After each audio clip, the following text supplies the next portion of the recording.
আজকে দিদা আর আমি দুধ দিয়ে ভাত খেয়ে খুব মজা করব। দিদা খুব খুশি হবে।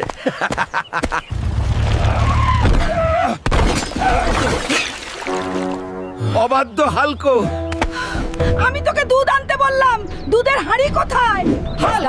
আমি তোমাকে দুধ আনতে বলেছিলাম, দুধ কোথায়? তুমি দুধ আনোনি। নানি, একজন সাইকেল আরোহী ধাক্কা দিয়েছে এবং সব দুধ ফেলে দিয়েছে। এবার আবার যাও, দুধ নিয়ে এসো। আমার বাড়ি থেকে বেরিয়ে যা, তুই একটা দুর্বৃত্ত হাল। আমাকে আজ আমার সম্মান বাঁচাতে হবে। বাড়িতে কোনো খাবার নেই, দিদিমা একা অপেক্ষা করছেন, আমাকে কিছু নিতেই হবে। দুর্বৃত্ত হাল। এখন আমি এই হরিণটিকে বাড়ি নিয়ে যাব, দিদা খুশি হবে।